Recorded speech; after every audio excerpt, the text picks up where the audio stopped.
Many believe autumn to be the most beautiful of the seasons. The leaves turn like the lovely altar decoration that Sue did for us.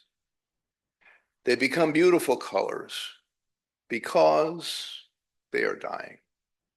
As the green of life fades out, the rich colors that were always there but not seen begin to be visible. So it often is with us. In our early years, we're so busy, you can barely see us. And then we slow down a little and the colors start to show. Perhaps this is a good time to reflect on the journey. The story I brought for today is the color purple. I try to choose stories that people know or know about so that you have some familiarity with the text. This is Seeley and Nettie on a tree. It's 1909. We're in northern coastal Georgia, and Seeley is 14. Her sister is younger, and their life is hard. They had a kind mother. She took the time to teach Seeley to sew, and Seeley became very good with a needle, but mother died. And the father, well, when her mother died, he started turning toward her. There's a lot of unwanted sexual attention. There's rape. There's two babies. It's a hard story. She holds up. They get very close. The bonding probably is enhanced from the hardship. They play. They go downtown, look in a hat store window, and pretend to be buying the fancy bonnets. They are sisters. It is a good story about a close relationship within the family. Sometimes siblings can support themselves when there is no other support. Oh, when those babies came, father came in and took the babies away and says, I'm going to give them to God. And she says, is he going to kill my baby? She doesn't know, and he's not much for explaining things. She names the first one Olivia and the second Adam, and then doesn't know whatever became of them. She works around the farm and the house and the store. There's a dry goods store that is quite prosperous, actually, but it relies on some of the labor the family provides. And Seeley's very happy one day. You can see in her hand some small blue thing. That is a pacifier. She saw a child in a carriage and looked, and it was Olivia. She knew because she had stitched the words on a little hat she made for the child. And now she knows her babies are alive. And she doesn't know where they are and she can't follow them or anything like that. But okay, that's better. That's a moment of joy. Then a man who goes by the name Mr., he doesn't explain his whole name, but that's what he has her call him, comes around. He's actually flirting with Nettie, and he goes to the father and asks for Nettie to be his wife. There's a bit of a dowry, but he needs a wife. He's got three neglected children, and the father is very grumpy. He says, no, you can't have Nettie. You can have Seeley. Well, Seeley's ugly. I want Nettie. Well, she may be ugly, but she can work as hard as a man. And you have three children that are tended for, and I hear your house is falling apart. You need a bride. He takes Seeley reluctantly. But there's a theme of beauty and ugliness that runs throughout this. The two girls, the sisters, pledge to stay in touch. They will write. They're going to be around, so the writing isn't too big a thing. But then, in no time at all, Daddy is starting to come after Nettie, and she runs away. And she goes out to Mister's house where Seeley is for refuge, and that works out for a little while until Mister starts showing attention to Nettie also, and she has to run off. And this is when the promise of writing really matters, but she disappears from the story and no letters arrive. And Celia has no idea whether she's alive and assumes she is dead, but still in her heart. And Celia often says, nobody ever loved me but Nettie, but she's still with me and she still loves me. I think that point is a good one. I think we're entitled to keep the love, even after people die. even after a divorce. And it may be, we might not even been speaking, but there was love once. I say, kind of like saving green stamps or something, we get to save. We just keep that. I'll just keep that part. The latter part, well, I'll put that in a separate box. I'm going to keep the love, all that ever came by me. Well, meanwhile, something is going on with Nettie's life. She's gone off and found employment as a nursemaid to a young couple who are missionaries, and they're planning to go to Africa, and they have adopted two children, Seeley's children. And she writes to Seeley, but the letters are not reaching Seeley because Mr. doesn't want that bond anymore. He wants Nettie to go away, so he doesn't give the letters to Seeley, and she doesn't know. But Nettie's taking very good care and explains to the missionary couple that she works for that these are her sister's children they have adopted, and that her sister is quite a wonderful person and loves these little babies very much, and that they are lucky to have them. And she tells the children as they grow up what a wonderful mother they have, in addition to the couple that's adopted them, and how much she loves them. And they grow up loving Seeley even though they have never met. Meanwhile, Seeley is dealing with this man, like her father, very brutal, beating her, and she's a slave in her own house.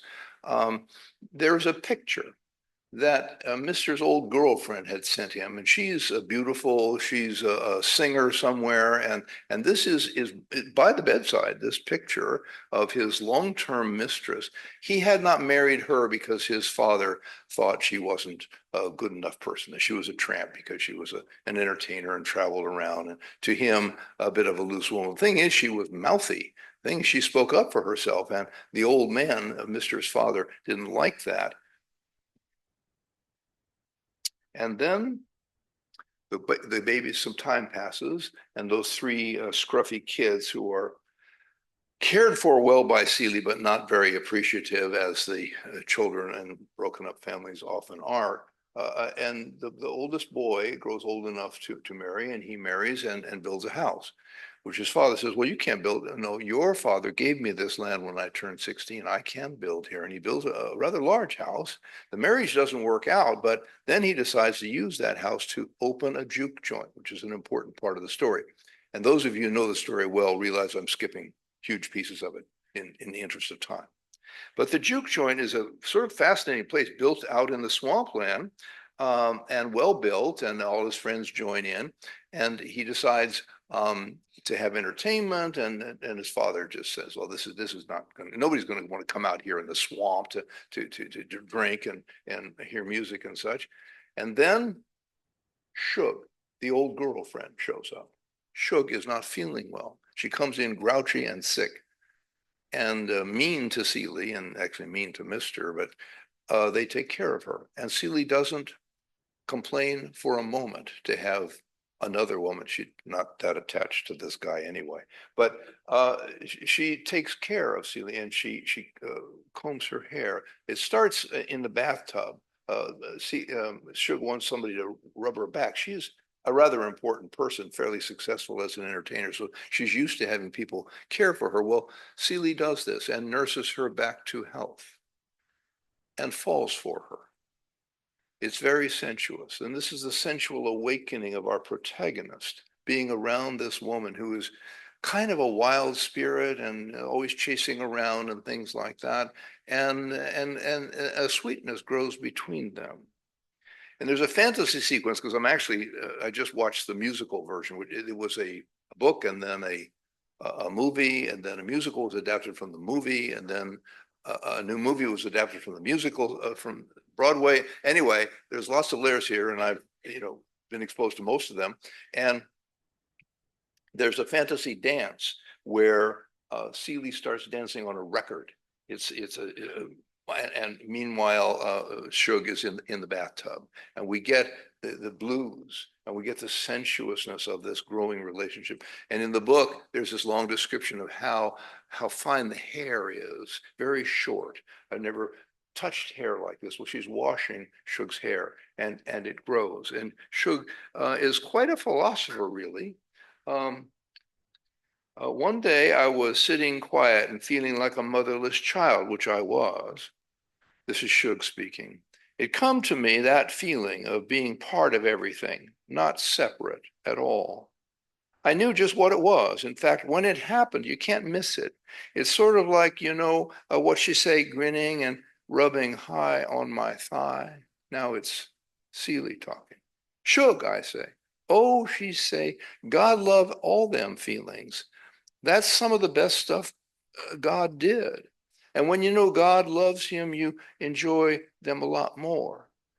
Um, she is equating religion and sensuality, which is, she does this repeatedly throughout her narration because she can bridge. She can see beyond the kind of black and white, beyond kind of right and wrong, this or that, and is the prophet of the story. She is the one with, there is a preacher in the story, and he's a standard preacher, good singer in the musical. But anyway, he doesn't have that kind of transcendent vision. The entertainer does, who's drinking a lot and carousing a lot and singing about sex a lot. And she's the one that has a kind of illumination to it. You can just relax, she goes on. Go with everything that's going and praise God by liking what you like. God don't think you're dirty, I asked. This is Celie. No, she say, God made it. So this is an upending character. This is a trickster, a kind of shadowy figure, but she's the one with the message in the story. They go out for a walk and listen. God love everything you love and a mess of stuff you don't. But more than anything else, God loves admiration. And Celie speaks up. You say God vain? No, she said, not vain, just wanting to share a good thing. I think it pisses God off if you walk by the color purple in a field somewhere and don't notice it. What'd it do when it pissed off? I asked. They've come to calling God it. This is one of the little things that Shug teaches. It's not he, it's not she, it's it. Oh, it makes something else. People think pleasing God is all God care about, but any fool living in the world can see it always trying to please us back.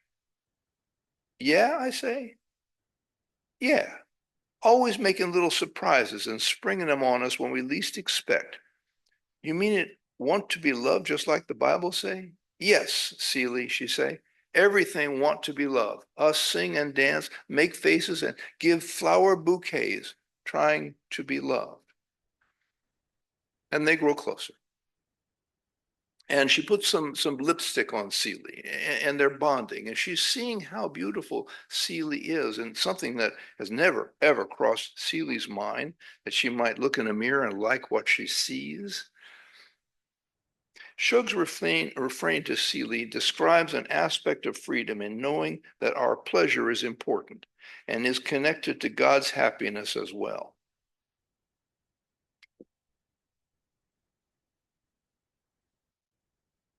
So Shug is around and feeling better. And Harpo, this is Mr.'s oldest son, the one with the juke joint, is kind of cruising her to try to get her to sing. Now, she doesn't sing little joints like that. She sings in the big city and makes good money. But he's all sweet talking her, and she says, well, I do feel like singing. So it's set. She will sing at the juke joint. Harpo makes up some posters, puts them all over town, one night only. Shug Avery, the famous blues singer, will be at the juke joint. Here is a blessing. This is the visitor from, this is there are two kinds of stories. One is a journey story, and the other is called A Stranger Comes to Town. Often that's the religious teacher. That's the arrival of the shaman or guru or something like that.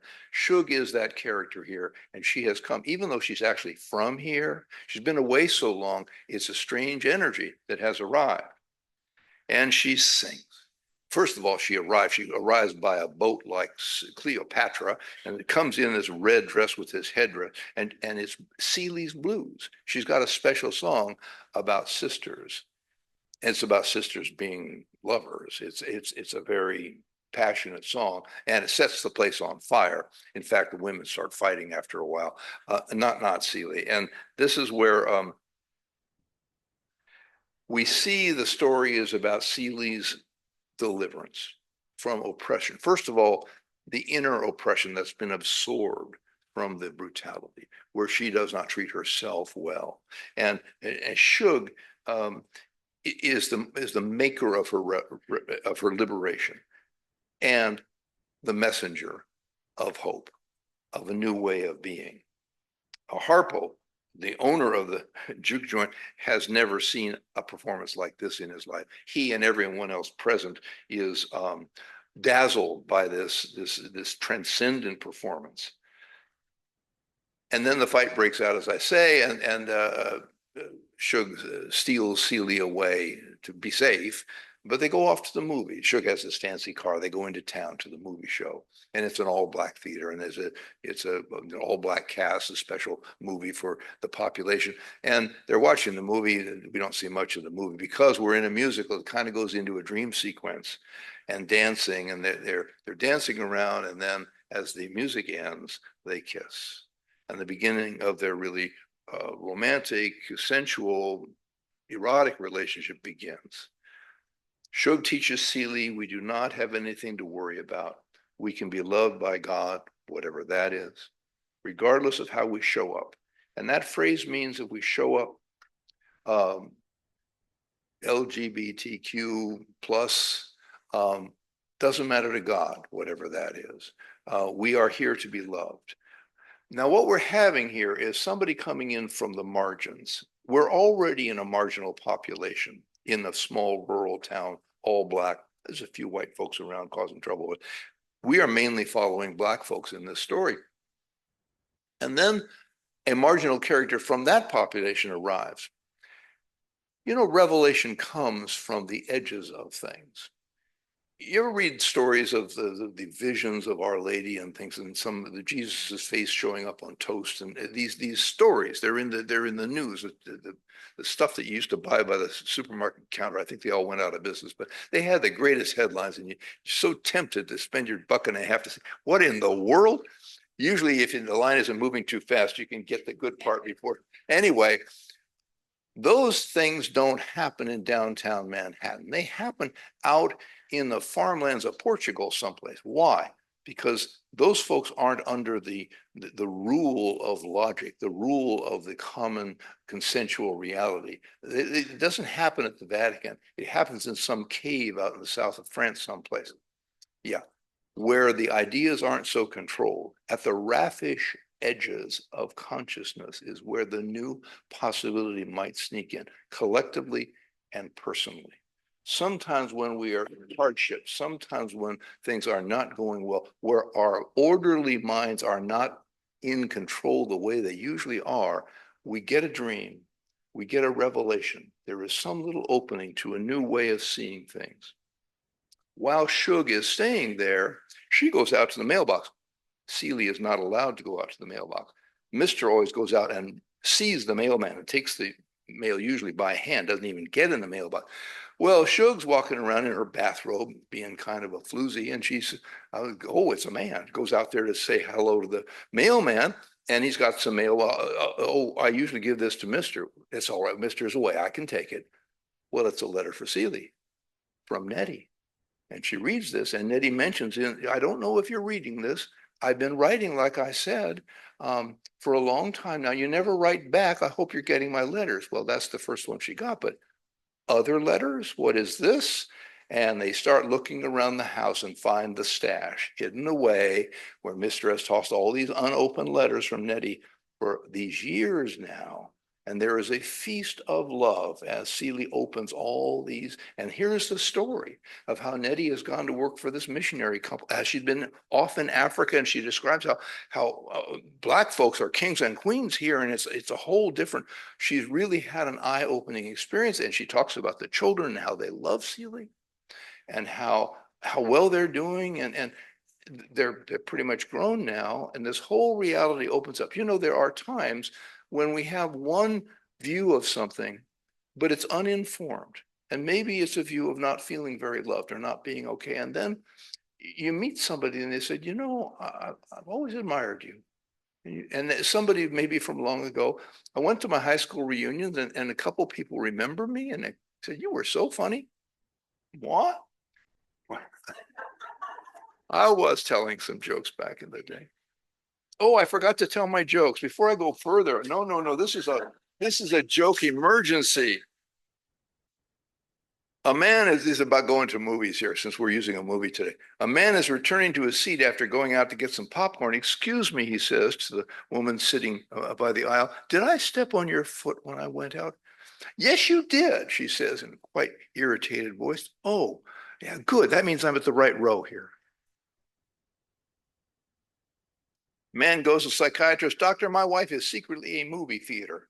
The doctor says, I think you're projecting. One more, then I will stop. A priest walks into a movie theater. The seats are all taken. It's a popular movie. He looks around and while finally sees an empty seat, and he asks the man sitting next to it, "Excuse me, sir, is this seat saved?" The man looks him up and down and says, "No, but it's willing to listen." I do have a problem with when there is no hope. Okay, Shug has the kind of power to speak her mind, and she tells Mister she's taking Celia away. She has a house in Memphis. She's rich, and Mister says, "Well, I think I'll die before I'll let that happen." And Celie speaks up and says, "Good. That's just the kind of present I've been hoping to get." And she goes off. And there's a moment there where she stands up in the car, big, beautiful convertible, and Mr. is scowling at her. Until you do right by me, everything you think about is going to crumble. That's her face given a kind of curse. And I'm poor, black, and I may even be ugly, but dear God, I'm here. I'm here. It's a survivor's statement. She is getting a hold of herself, and there wasn't much of her when it started. And it was this relationship, this affair with Shug that awakened her, not only sensually but as a person. And so they go off to this fancy house in Memphis and have a good life with a lot of singing and stuff, although Suge's drinking an awful lot and carousing and gets married to some guy. That doesn't last very long, but she's not one to be faithful. And that hurts Celie because she has found a kind of sensuous love for the first time in her life. And she puts an end to that. And they're friends and they're very close, but that does not last. But you know, a thing doesn't always have to last to be good. Something can end badly and still be a good thing in the life. Then they get word that daddy died. This is the daddy who raped her. This is the daddy who beat her. This is not somebody she'd be particularly fond to see, but she'll go to his funeral. And Shug comes with her. Actually, Shug is the daughter of the pastor in the small town. So that's her daddy up there preaching the funeral, and it's a hellfire and brimstone funeral. And she's actually drawn a little back to her childhood faith in this moment. But at the end of the funeral, Daddy's newer bride, bit of a child bride, and now widow, takes Celie over to the store, which is boarded up. It hasn't been in operation for a while as Daddy declined. And she says, "This is actually yours. That's not your daddy.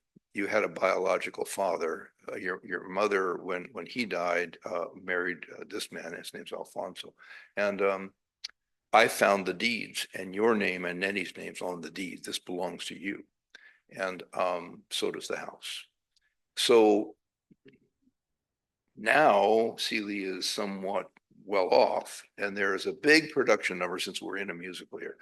I figure most of you haven't seen the musical version. It didn't do, it came out in December and it didn't do very well. And I hadn't watched it, so we watched it last week. It's good musical, big song and dance. One of the best numbers is in the shop where she decides her skill with a needle that she's had since her kindly mother, brief relationship with her real mother, um, when she learned how to sew, she decides to open a pants store, and it's a wild success. She's a very good tailor and seamstress and all. And so she's a success. And we have this big song and dance, and the four key women in the story join together and sing about sisterhood and supporting each other. Meanwhile, that curse she put on Mr. when she left has been taking hold. And as his crops go off because of beetles, he has to burn the field This is his trip to hell. Um, he turns into a drunk. His own son throws him out of the juke joint because he's just being trouble.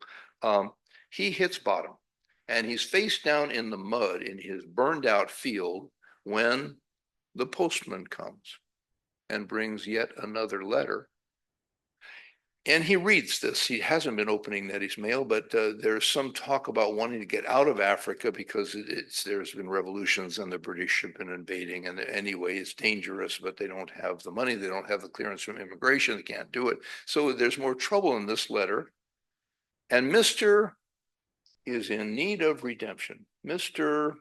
is noticing the curse. He's also noticing that he actually misses Celie, that he actually cared about her, which you wouldn't have guessed from the way he treated her. And he goes down to the immigration office and inquires what would be involved. Well, the man says, it's one of the few white people we see in the story. He can start the paperwork, and that's all possible, but it's going to cost hundreds of dollars. And the way he says it, we're back in 1940s here, and some time has passed, but it's a lot of money. It doesn't sound to our ears like a lot of money, but you can see on Mister's face. And he says, I have some land. I could sell part of it. I could get the money. And he goes to the trouble of financing and locating Nettie and her husband, because the couple that she worked for, the wife died and she married the missionary, and they're raising, almost grown now, Celie's kids. And there's a big, there's a little detail here where that I want to include about pants, because part of Mr. making up to Celie is to come by and buy some pants. And her story's doing very well. And she says, well, what would you like? And he says, well, maybe this one. And there's a discount rack over there, but it's because they're really ugly. They're kind of some silver lame or something. And she says, you'd really wear those? He says, yeah, give people something to laugh about.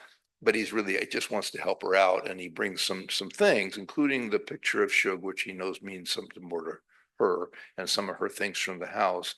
And she's not going to come back. And he says, maybe we could go out on a date. And she says, let's just be friends. And they do become friends, which is surprising given their history. And then they reflect on, they've each had a profound relationship with Shug. And he said, to tell the truth, Shug act more manly than most men. I mean, she's upright, honest, speak her mind, and the devil take the hindmost, he say. You know she'll fight. She bound to live her life and be herself no matter what. Now, Celie thinks about this and says, Mr. thinks all this is stuff men do. But I tell him, lots of men not like this. What Shug got is womanly, it seemed to me, especially since she the one's got it. Shug not like men, he say, but she not like women either. And Celie says, you mean she's not like you or me? She hold her own, he say, and is different. Not only does she have the ability to see past this or that, opposites, but she lives there.